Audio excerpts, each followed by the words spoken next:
आज javelin throw और hockey से मेडल की उम्मीद है। नीरज चोपड़ा गोल्ड के लिए जेवलिन थ्रो का खिताबी मुकाबला आज खेलने वाले हैं। तो स्पेन से कांस्य के लिए भारतीय हॉकी टीम भिड़ेगी और उनके बीच भी जबरदस्त मुकाबला आज होने वाला है। तो पेरिस ओलंपिक पर लगातार नजर बनी हुई है और एक के बाद एक भारत के लिए खुशखबरी आ रही है। आज भी ओलंपिक में भारत के लिए मेडल की उम्मीद है।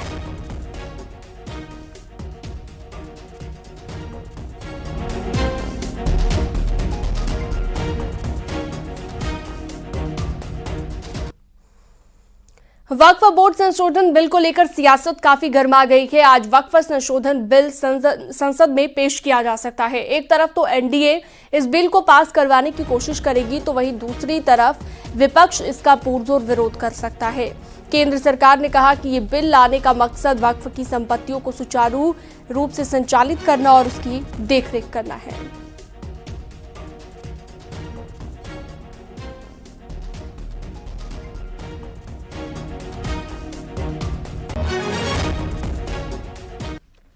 सरकार आज लोकसभा में वक्फ संशोधन बिल पेश करेगी। इसके लिए वक्फ संपत्तियों में अवैध कब्जे से जुड़े राज्यसभा में पहले पुराने बिल को वापस लिया जाएगा। अल्पसंख्यक मामलों के मंत्री किरेन रिजिजू राज्यसभा में दोपहर करीब 12 बजे वक्फ संपत्तियों से जुड़े bill the Waqf properties bill 2024 को वापस लेने का प्रस्ताव पेश करेंगे। इस बिल को 18 फरवरी 2014 को राज्यसभा में पेश किया गया था। इस बिल को वापस लेने के बाद सरकार वक्फ संशोधन बिल लोकसभा में पेश करेगी।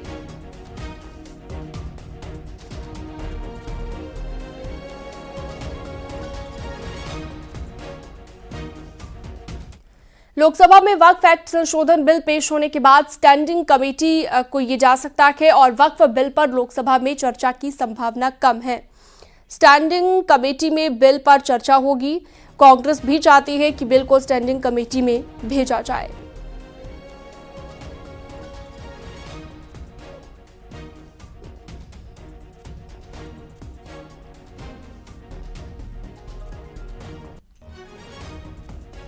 तो वक्फ के अधिकारों पर क्या ये संशोधन हो पाएगा? फिलहाल जानकारी ये है कि आज जो है ये बिल लोकसभा में पेश किया जाएगा।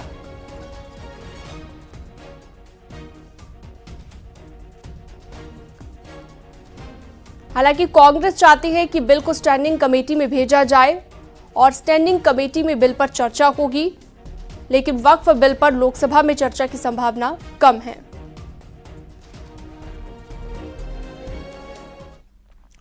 वक्फ बिल पर कांग्रेस ने भी रणनीति बना ली है। कांग्रेस सूत्रों के मुताबिक कांग्रेस की नजर पहले एनडीए के सहयोगी दलों पर रहेगी। कांग्रेस संदेश देने की कोशिश करेगी कि ये बिल सिर्फ हिंदू मुसलमान के बीच खाई पैदा करने के वोट बटोरने की कोशिश है।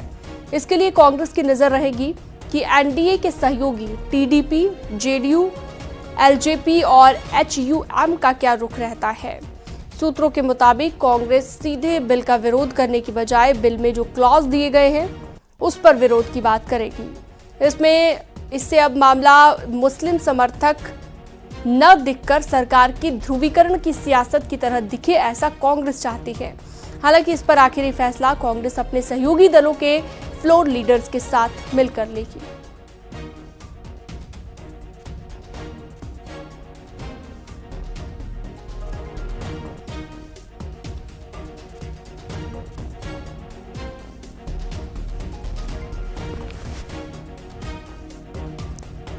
तो विवाद क्यों है वो भी आपको हम दिखा रहे हैं आपकी टीवी स्क्रीन पर।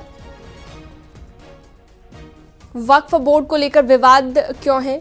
क्योंकि कहा जाता है कि मुस्लिम महिलाएं इसमें सबसे ज्यादा पीड़ित है और इसमें कुछ संशोधन होने की जरूरत है। तलाकशुदा महिला और उनके बच्चों के साथ भी ज्यादती है, अधिकार उनके नहीं है। इन सभी चीजों को ध्यान में रखते हुए इस पर संशोधन करने की बात कही गई है, लेकिन कांग्रेस ऐसा नहीं चाहती है। शाहजहांपुर में भाई पर जानलेवा हमला करने के मामले में पुलिस ने भाई और उसके दोस्त को गिरफ्तार कर लिया है। मामला 30 जुलाई की रात का है। पुलिस ने खुलासा किया कि मां ने हत्या की प्लानिंग की थी, जागने की वजह से उसकी जान बची थी। आरोपी मौके से फरार हो गए थे। मामला थाना तिलहर कस्बे का है। वसीम अपने मां नन्ही के साथ मारपीट करता था। परेशान होकर नन्ही ने अपने बड़े बेटे नसीम से शिकायत की थी। नसीम ने अपनी मां और दोस्त उमेश के साथ मिलकर वसीम पर जानलेवा हमले की योजना बनाई। अजमेर से शाहजहांपुर पहुंचकर नसीम ने वसीम पर हमला कर दिया। पुलिस ने नसीम और उसके दोस्त उमेश को गिरफ्तार कर लिया है। उनकी निशानदेही पर बांका और बाइक भी बरामद कर ली गई। पुलिस आरोपी मां की तलाश में जुटी हुई है। घायल वसीम का बरेली के अस्पताल में इलाज चल रहा है।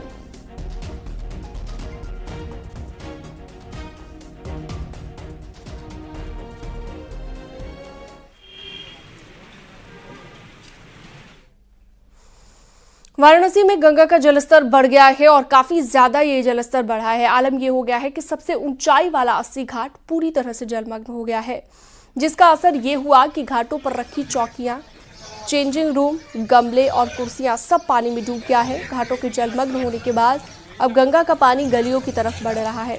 वहीं 80 घाट पर होने वाली प्रसिद्ध गंगा आरती भी अब सांकेतिक रूप से की जाएगी। ये आरती घाट के बजाय अब 80 घाट से जुड़ी गलियों में की जाएगी।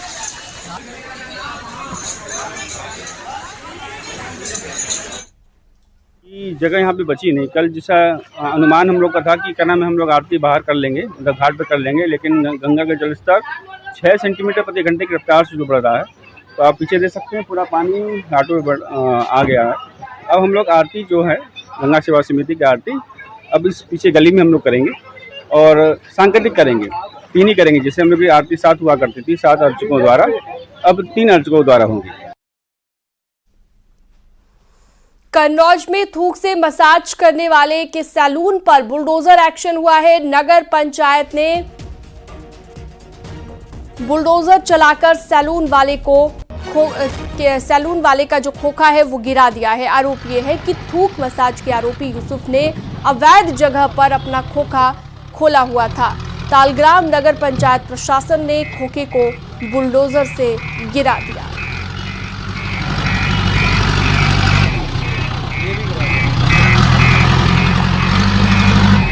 तो देख सकते हैं आप ये एक्सक्लूसिव तस्वीरें, जहां पर ये खोखा चलता था।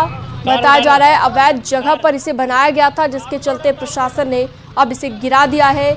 और इसी सैलून का थूक से मसाज करते हुए एक वीडियो भी वायरल हुआ था। तो देख सकते हैं ये दूसरी तस्वीर आप, ये वही वीडियो है जिसके वायरल होने के बाद इस शख्स की मुश्किलें बढ़ गई और अब इसके सैलून पर भी कार्रवाई की गई है। तो देख सकते हैं आप तस्वीरों में किस तरह से ये शख्स थूक से मसाज करता हुआ दिखाई दिया था।